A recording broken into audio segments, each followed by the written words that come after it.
Hi guys, I'm Lindsay Claire. Welcome back to Clarify Things. If you're new to my channel, thank you so much for stopping by to check out this video. I hope you find it helpful. In today's video, I'm going to be trying out this color changing foundation for the first time and letting you know my first impressions on it.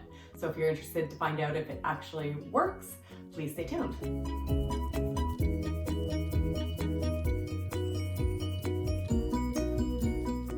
So this product is LDREAMAM Colour Changing Liquid Foundation. It is $21 on Amazon.ca. When I first received this product in the mail, I was reading the instructions on the package.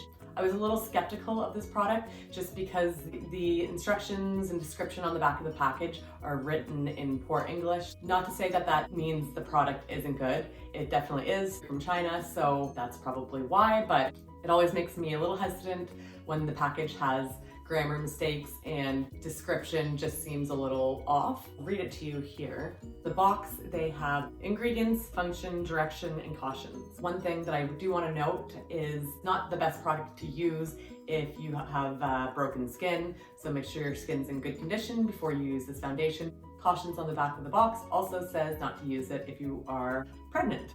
This function, naturally flawless coverage foundation, oil controlling, waterproof, sunblock, moisturizer, whitening, antioxidant, all day flawless. It goes on skin tone, self-adjusts.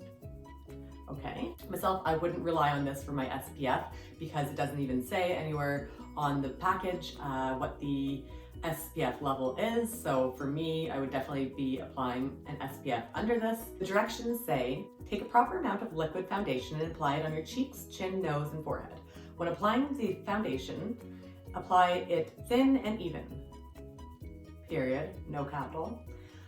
The side of the cheeks, the neck, and the back of the ear also should be applied. And in the middle of the liquid foundation and skin. Color should be naturally soft and excessive.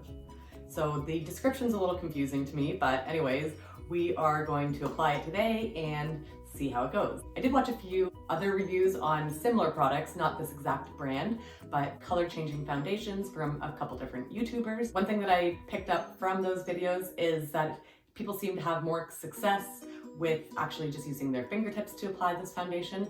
I had seen a couple people go in with a brush and a sponge, and it didn't seem to actually change the color as much. So I'm going to go with my fingertips today. If I need to, I might go in with a sponge afterwards just to blend things out. I might even try to insert little pictures here just to show you how it does apply with a brush, sponge, and fingertips, maybe just swatches on my arms so you can check it out to see exactly the difference between the three.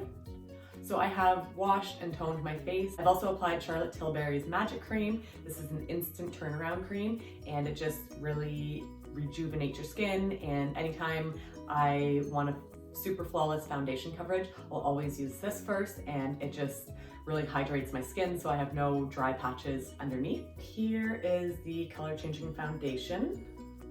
I am going to apply some to my fingertips. As you can see there, it's pretty thick, very white. It says it has natural flawless coverage, so I'm going to guess that's probably more of a light coverage to medium coverage, but I'm going to apply it on half my face just to see what kind of coverage we do get out of it. Here. That looks very white. From what I saw, when people started blending it out on their face, that's when the color started to change. I'll zoom you in so you can see if it is changing color. So let's just start to blend. I did sample this on the back of my hand, and it did look like it was changing color slightly. It almost looked like it had little flecks of color within it that almost got burst as I was rubbing it on my hand. So I think just the rubbing action is maybe what gets it to change color. Okay, it's looking a little heavy there, but I don't know if I put too much on. We'll just try to keep on rubbing that in. Ever so gently around the eyes. Okay. It does say on here that it's whitening. not something that I'm necessarily going for since I am the fairest person. Anyways, okay, just keep on blending. It is slightly changing, not as white as when I first put it on. It is very, very luminous, and like my face is kind of greasy way. A little down my neck. Okay, notice the difference from side to side, that's for sure. I might have put a little too much on, so I'm going to go in with a makeup sponge and just try to get some of the excess product off my face.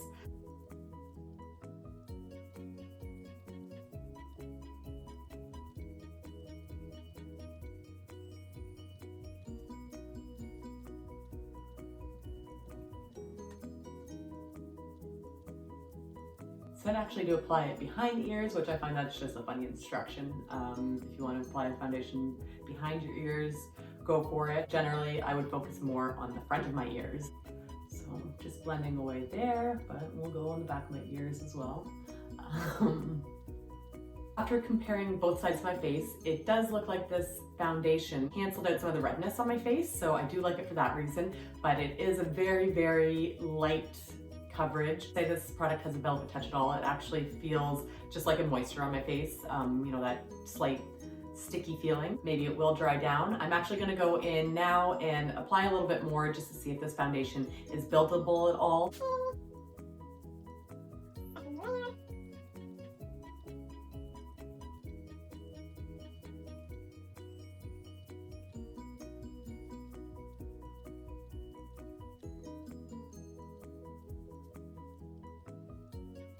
So I just applied a second coat. It is slightly buildable. With the second coat, it did cover a little bit more. Still fairly natural light coverage to this foundation. I'm going to powder it after I get off camera, finish up the rest of my makeup, and see how it wears throughout the day.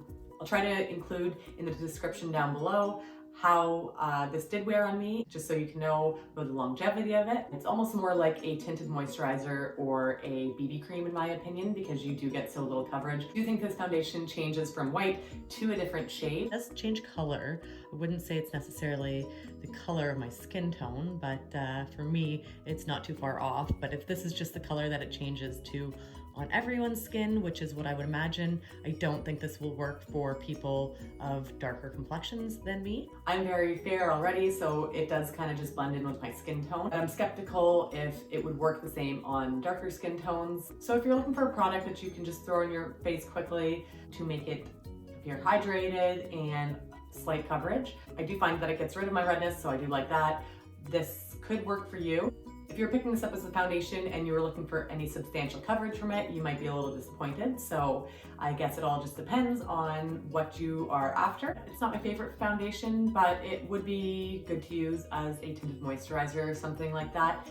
It does perfect my skin slightly and gets rid of some of the redness. I just thought this foundation was kind of neat. The idea of it's kind of neat, and I wanted to try it out. I wanted to thank you so much for checking out this video. I hope you found it helpful. If you did enjoy it, please don't forget to give it a thumbs up and subscribe to Clarify Things.